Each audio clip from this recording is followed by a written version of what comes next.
Maggie Cruz. And I'm John Duckett. And this is the first episode of Jordan Uncorked.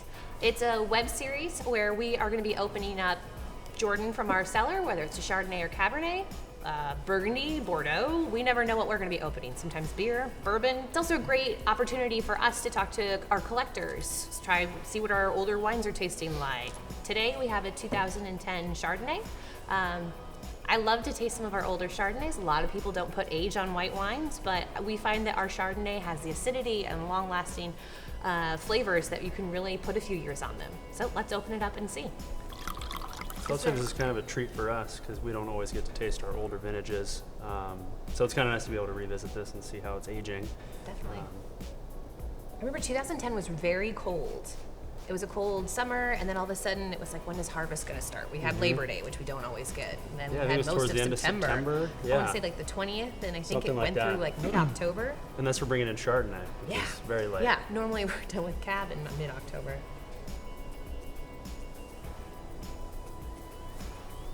There's still a lot of nice fruit There's some there. really nice fruit. Yeah, you kind of start to get that aged character, but not in a bad way at all. It's very complimentary to the fruit. Oak's a little bit more in the forefront than when it was first released. And when it was released, there was like the traditional Meyer lemon kind of green apple character, but now, at release, there was a little bit of tropical fruit, but I'm finding that that's kind of going away now, and it's more of the lemon and green apple. Yeah, a little more like lemon rind, and then you get a little bit of that nuttiness, kind of maybe like a toasted almond.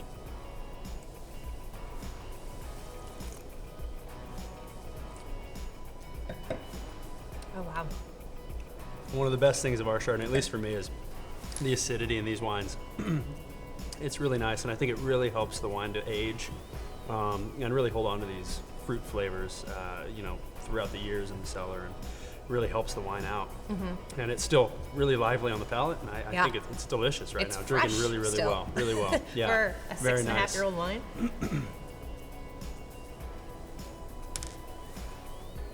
When we were first releasing this, we were having this with a lot of fresh seafood, a lot of light salads. That's what Chef was pairing it with. And now I think it can kind of hold up to a little bit more kind of the poultry side. Yeah, maybe, more pasta with a cream sauce kind of thing, a little more of a heavy dish. Would pair really well with this.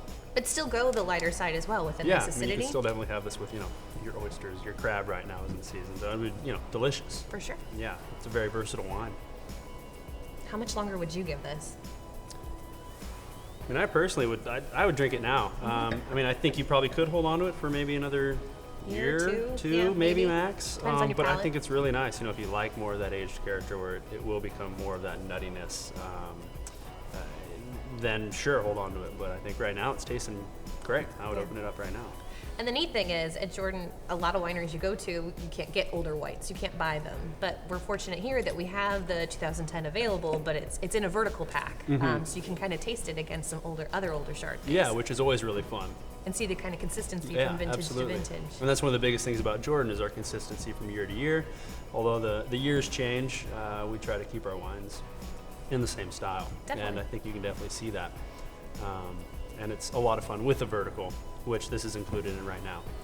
With the 2010, I know that there was so much fruit aroma and flavor in the beginning that we really didn't do much malolactic fermentation. It was just a kiss to kind of fill out that midweight, and you're not getting that butter, that creaminess. We just did a nice balance of oak, and it's still within balance, I think. Yeah, we kind of hold back on malolactic. We're about 30% or so in this, where a lot of wineries will go 100%.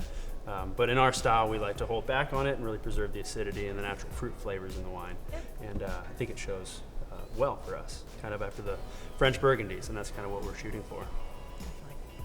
Thanks for joining us for this first official episode of Jordan Uncorked.